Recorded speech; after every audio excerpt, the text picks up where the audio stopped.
I have watched more last breaths than I ever wanted to count. More than 4,000 people over 53 years, and most of their faces still visit me at night. And the truth is heavier than you think, because many of them did not have to leave when they did. In several long-term aging surveys that started back in the 1970s, doctors noticed something unsettling. People weren't just dying from rare diseases or unlucky genes. A large number were fading earlier because of quiet, ordinary habits they repeated every single day. Nothing dramatic, nothing shocking, just patterns, small decisions stacking up over decades like dust in the corners of a room. I saw those same patterns long before the journals wrote about them. I saw them in trembling hands, in lab reports, in tired eyes sitting across from me in the exam room. I signed their death certificates. I held the wrists when the pulse slowed down. I sat with families in those quiet, unbearable rooms, and there was always a moment after the machines were turned off when I would think the same thought. This didn't have to happen this soon. Not because of fate, not because of bad luck, because of choices. I'm 102 now, and I'm not telling you this for admiration or sympathy. I've outlived almost everyone I loved. There's nothing glamorous about that. I'm telling you because I've spent more hours around dying people than almost anyone still breathing. And after a while, you begin to see what separates the ones who reach 90 with dignity from the ones who disappear at 68 without warning. And if I'm honest, you're probably doing 2 or 3 of those harmful things already. Maybe this morning, maybe while listening to me right now. The first lesson I learned in all those years is simple, and most people still refuse to believe it. Stillness is more dangerous than indulgence. I don't mean rest. I mean long, motionless hours, day after day, year after year. I began noticing it around 1981. I started writing separate notes about patients whose jobs kept them seated all day compared to the ones who moved around. Accountants, secretaries, executives, they didn't just look older, they aged differently. Their blood tests shifted, their circulation weakened, their hearts surrendered sooner. By the early 1990s, the pattern was so clear it almost frightened me. Someone who spent 8 or 9 hours a day sitting was aging inside their body about 40% faster than someone who kept moving. The medical studies eventually confirmed it, but I didn't learn it from textbooks. I learned it from watching bodies fail. Here's what happens when you sit too long. Your blood slows down.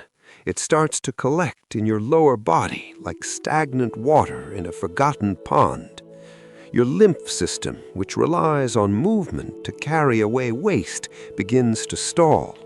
Toxins linger longer than they should. Muscle tissue starts shrinking within days of underuse, and after 60, that decline speeds up like a car rolling downhill. At 40, the body forgives you. At 70, it keeps score. I once treated a retired judge, very disciplined man. Every morning, without fail, he exercised for 45 minutes, stretching, light weights, a bit of cycling. He believed that protected him. But after that, he would sit, reading, watching television, 10, sometimes 11 hours in a chair. He died at 71. Stroke. All that morning effort undone by an afternoon of stillness. The body does not care about your good intentions. It responds to your total day, not your best hour. The solution is not heroic. It's almost embarrassingly simple. Stand up, walk to another room, stretch your legs. Do it every hour. I've been doing it since 1974. I set a timer. Every 50 minutes I rise, even if I'm in the middle of a good chapter or a phone call. I'm 102 now, and I'm still doing it. Not because I'm disciplined, because I've seen what happens when you don't. The second pattern was sleep, not just quantity, but quality. You wouldn't believe how many people told me they only needed 5 or 6 hours. They said it proudly, like they were tougher than the rest of us. It wasn't strength. It was self-deception. Your brain needs roughly 7 to 9 hours to finish its nightly repair work. During deep sleep, your body clears out the metabolic waste that builds up in your brain all day. Proteins linked to memory loss, mental fog, decline. When sleep is cut short, those substances linger. Night after night, year after year. I watched patients who slept poorly begin losing their memory almost 10 years earlier than those who rested well. The connection was so strong that by looking at someone's sleep habits in their 60s, I could almost predict how their mind would look at 75. And here's something many people still overlook. Interrupted sleep is worse than short sleep. If you wake up 4 or 5 times a night, even for a minute, your brain never sinks into the deeper stages where real healing happens. Many of my patients had no idea this was happening. Their spouses noticed. They didn't. If you spend 8 hours in bed and still wake up exhausted, that's not normal aging. That's a warning sign. The third thing I saw again and again was loneliness. I know it sounds soft, almost sentimental. It isn't. Isolation triggers a steady stress response inside the body. Cortisol stays elevated. Immune defenses weaken. Inflammation quietly rises. I had patients who were medically stable, decent blood pressure, manageable conditions, but they lived alone without real connection. They declined faster than people with serious illnesses who were surrounded by friends and family. Human beings are not built for isolation, not at 20, not at 70. And after 60, when spouses pass away and old friends begin to disappear, the danger grows. You have to resist it on purpose. Call someone, join something, sit in a room where people know your name. Do not let whole weeks pass without a real conversation, because silence, over time, can be just as destructive as disease. And I wish someone had convinced my wife of that. But I'll tell you about her in a moment, because that part of the story still sits heavy in my chest. My wife, she never believed any of this would apply to her. She used to smile when I talked about habits and longevity, like I was worrying too much. We were married 61 years. That kind of time changes the way a person breathes. You start finishing each other's sentences, reaching for the same cup, waking up at the same minute without an alarm. But she lived the way she was raised, bread with every meal, sweet things in the afternoon, low-fat everything, because that was what the doctors told people back then. Her knees hurt, so she sat most of the day. Her sleep was light and broken, but she never wanted to see a specialist. And she worried constantly about the children, about the grandchildren, about bills that were already paid, about problems that didn't even exist yet. I would tell her, "You don't have to carry all of this." And she would just smile, like worry was part of her personality, something as natural as her eye color. She lived to 94. People hear that number and think it's a blessing, but numbers don't tell the whole story.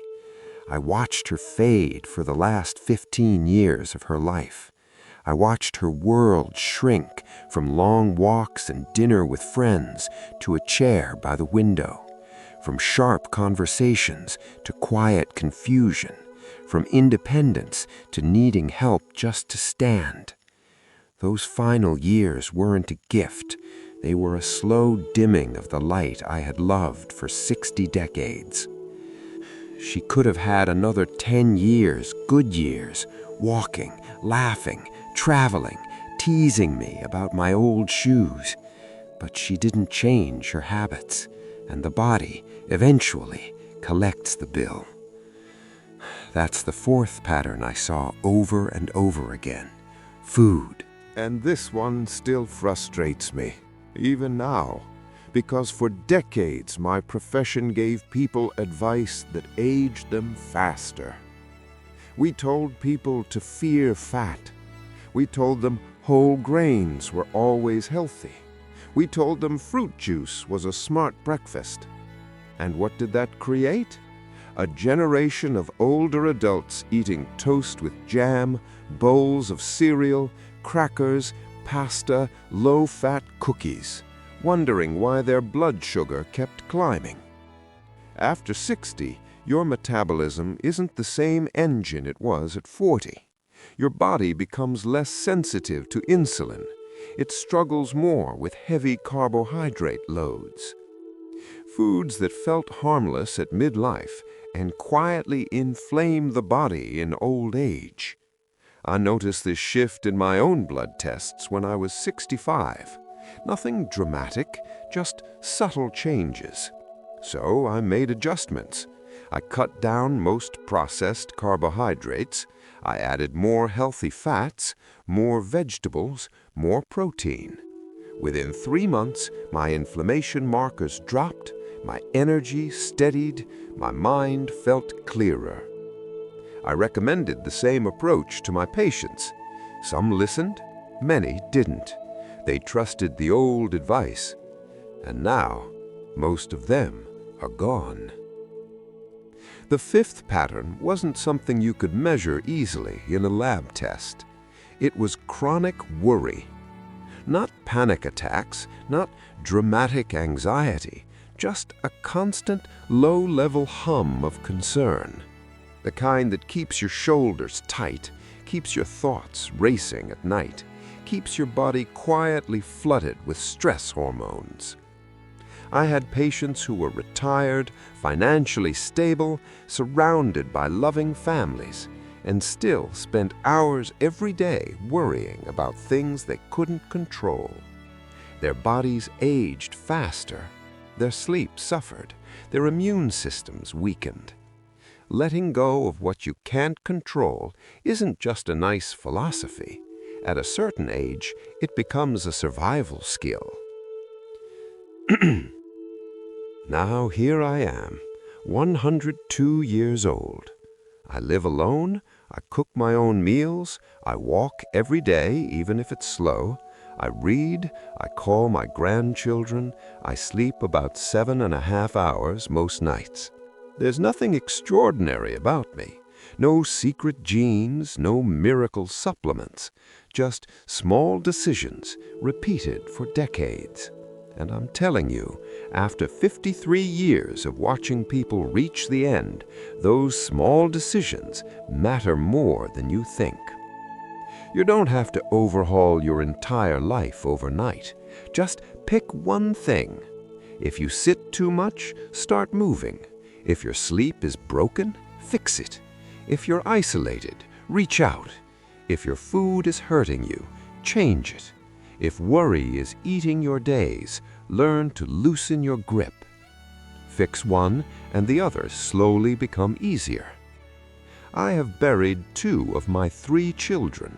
I have buried my wife. I have buried more than 4,000 patients. And I'm still here. Not because I was chosen, not because I was lucky, because of choices. Most of the people I buried didn't have to go when they did. They just kept living the same way until the body finally refused to keep up. And now, you're still here. So the real question isn't about them. It's about you.